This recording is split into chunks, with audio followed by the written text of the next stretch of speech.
சீன நாட்டில் எப்படி சொல்லி தராங்க தெரியுமா? இங்க பாருங்க, நம்ம கத்துக்க வேண்டியது அவங்க கிட்ட இருந்து இருக்கு பாருங்க. எப்பொழுது வேண்டுமானாலும் எங்கிருந்து வேண்டுமானாலும் கற்றுக்கொள்ளலாம் தானே. தமிழ் அந்த பரப்பளவை கொண்டது தானே. அவன் கதை சொன்னான் பாருங்க.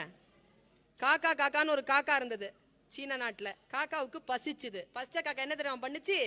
நேரா போய் பாட்டி கிட்ட உக்காந்துச்சு. அந்த பாட்டியும் வடை தான் சுட்டா. போய் உக்காந்து அந்த பாட்டி கிட்ட, காக்கா பாட்டி எனக்கு பசிக்குது ஒரு வடை குடுன்னு கேட்டுச்சு.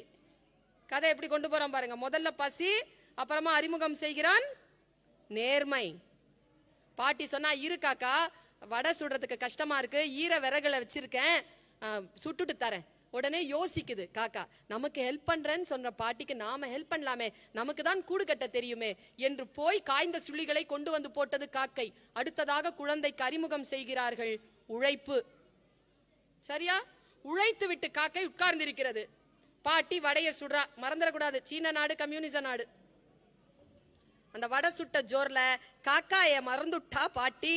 முதலாளித்துவம், கேபிட்டலிசம். உடனே காக்கா கேக்குது, ஏ பாட்டி, நான் உழைத்த உழைப்பிற்கு கூலி கொடு. முதலில் நான் கேட்டது பிச்சை, இப்பொழுது கேட்கிறேன் கூலி கொடு என்றது தொழிலாளர் உரிமை. காக்காயை பார்த்து மன்னிப்பு கேட்டுவிட்டு வடையை கொடுத்தால் பாட்டி. தன் உழைப்பை எடுத்துக்கொண்டு பறந்தது காக்கை. எல்லா நாடுகளிலும் ஏமாற்றுகிறவர்கள் இருப்பார்கள் தானே. நரி வந்து அந்த உழைப்பை ஏமாற்றுவதற்காக சதி செய்தது. ஏ காக்காய், நீ அழகாய் இருக்கிறாய், நல்லா பாடுவாய், நீ பாடேன் என்று கேட்டது. ஒரு வினாடி மயங்கியது காக்கை. தொழிலாளர் பலவீனம். வாயிலிருந்து வடை கீழே விழுந்தது. நம்ம கதையை முடிச்சோம்ல. அவன் பாருங்க அங்கதான் வச்சிருக்கிறான். சிலபஸே அங்கதான். குழந்தைகளுக்கான பாடம் அங்கிருந்து தொடங்குறான் பாருங்க. காக்கை வாயிலிருந்து வடையை கீழே தவற விட்டது. தொழிலாளர் பலவீனம். வடையை வாயிலிருந்து கவ்வியது நரி. சரியா? உடனே தொழிலாளர் விழிப்புணர்வு. நான் உழைத்த உழைப்பை இன்னொருவன் திருடுவதா என்று அந்த காக்கை விழிப்புணர்வு கொண்டது.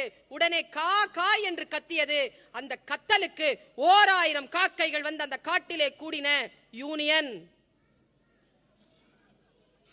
கதை எப்படி தெரியுமா முடிச்சான்? 1000 காக்கைகள் கூடினா நம்ம முடிச்சிருப்போம். கம்யூனிசம் இல்லையா? அன்றைக்கு அந்த காட்டில் அந்த ஒரு காக்காய்க்கு தான் இழந்த உழைப்பின் வடை மட்டும் திரும்பி கிடைக்கவில்லை. அந்த தொழிலாளியை ஏமாற்ற வேண்டும் என்று நினைத்த அந்த நரி 1000 காக்கைகளுக்கு உணவானது என்று சொல்லி முடித்தான் கதையை. எப்படி இருக்கு பாருங்க சிந்தனை. நாம இந்த சிந்தனைகளை எடுத்துக்கொள்ள வேண்டுமா இல்லையா?